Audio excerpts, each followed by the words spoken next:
Hi everyone, my name is Natasha Vitali and I'm very excited to be here with you today to share my knowledge and experience with you as part of this capsule organized by JA Quebec. JA Quebec is a nonprofit organization whose mission is essentially to provide students with tools and competencies in financial literacy and in entrepreneurship to better prepare them for the workforce.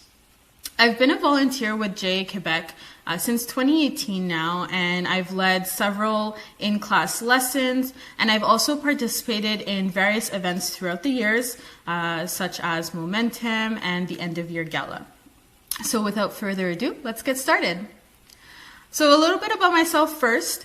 I attended high school at the Sacred Heart School of Montreal and CEGEP at Marianopolis College. And I also graduated with a Bachelor in Industrial Engineering from Concordia University.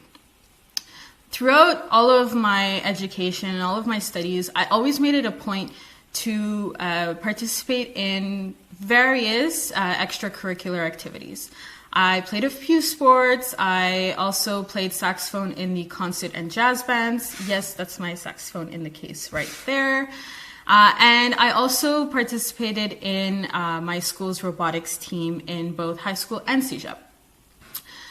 To be honest, I always wanted to be a lawyer. Ever since I was young, that's all I ever thought about. That's all I ever wanted to do. I thought it was a good career. I thought I'd be good at it. So I really focused on that. And then in secondary 5, in my last year of high school, I had the opportunity to become captain of my school's robotics team. And I really focused on trying to build the best robot that I could. I spent hours and hours, afternoon and evenings, trying to build this robot. And we participated in a competition pretty much every year, but that year we made it all the way to quarterfinals, and we were doing really well, and then all of a sudden our robot broke down. And at that point I really stepped up as team captain, and I made it a point that we needed to fix this robot and we needed to continue in the competition. We were not giving up.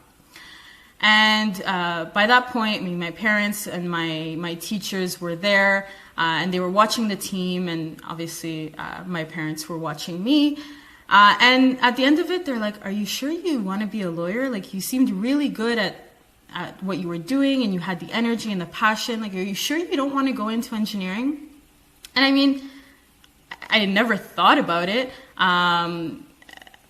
but the more I looked back at everything that I had accomplished within my robotics team, the more I realized that that was my passion. And so I made the switch. I switched from law to engineering, and that was my new focus. And now I work in the technology department at Fairstone as a product manager. I work with various different stakeholders to essentially understand what they want and when they want it. And then I work with our technical team, which is composed of developers and testers, to actually implement these new and innovative things to make it happen and to ensure that the stakeholders have what they originally wanted. I honestly love working with different types of people at different levels of the organization. I learn different things from each and every one of them, and I learn about how their department functions. So it really allows me to expand my knowledge and my abilities, both personally and professionally. For me, honestly, my next career goal would probably be to become a people manager. So actually leading a team that will be implementing these new and innovative tools that will help us enable growth in our organization. In terms of defining a goal, accurately defining a goal will allow you to better achieve it. So the way I like to think about it is really like a project. Every goal or project should have SMART objectives. Now, not talking about SMART as in the word SMART. SMART actually stands for something. It stands for specific, measurable, attainable, relevant, and time-bound. So, firstly, your goal needs to be specific. It can't be open-ended, or else you'll really have a hard time meeting it. It also needs to be measurable. How are you going to track the progress of it? How are you going to know that you've attained this goal? Your goal also has to be attainable. You need to set a goal that you will be able to achieve. Your goal also must be relevant to what you want to do. You're not going to set some random goal. It needs to be relevant to what you're trying to achieve in the long run.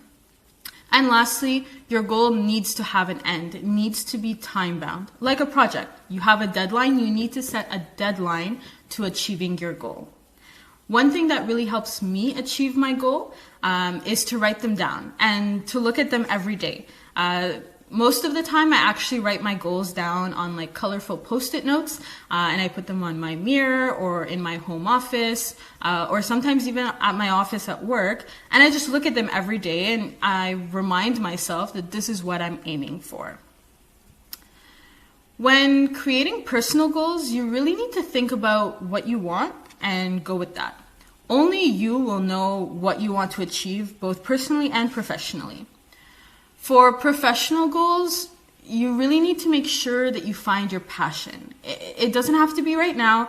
You can definitely find it later, but just do something that will make you happy. Don't do something, don't go for something because of the position or the salary. Really find what makes you happy and what challenges you. You definitely don't want a career where you'll be bored because you'll eventually won't be happy.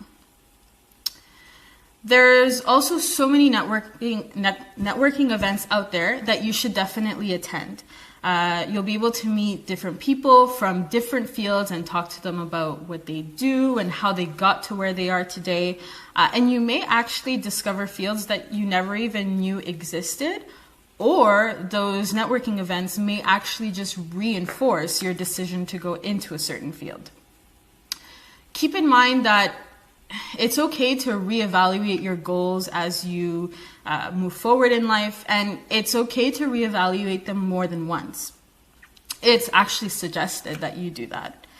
Your goals will definitely change as you grow, and I think also having a mentor helps. So someone who will guide you and help you achieve your goals. This could be a teacher, it could be a family member, it could be someone you work with, it could be a friend. It could really be anyone that has a life experience that resembles what you are trying to achieve, and someone who can help you get there. One important thing to remember is that your professional goal shouldn't be a certain position, a certain level in the organization, or a salary, but rather your goal should be what you want to be doing and what you would like to be doing. The position and everything else will likely just come with that naturally. So I now invite you to take the time to think of your personal goals. What are the top 3 things that you would like to accomplish, let's say in the next 2 months? Keep in mind that these goals really don't have to be big.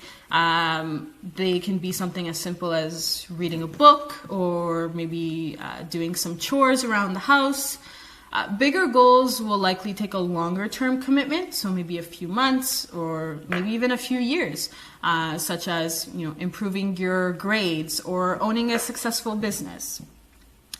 Some goals might also require a certain degree or certification, so just think about that when you're setting your goals. Taking small steps will help you reach your goal more effectively. The most important thing to remember is that everyone learns at their own pace. So a goal that might take you 2 months to achieve might take someone else 6 months to achieve, or vice versa. But don't worry about how long it takes. If you're focused and you are using the SMART objectives that we spoke about earlier, you'll achieve all the goals you set for yourself. One piece of advice: it's great to set the goals for yourself, but don't forget to also track your progress and reevaluate them as needed, and make sure that you actually accomplish them within that time frame that you've set for yourself.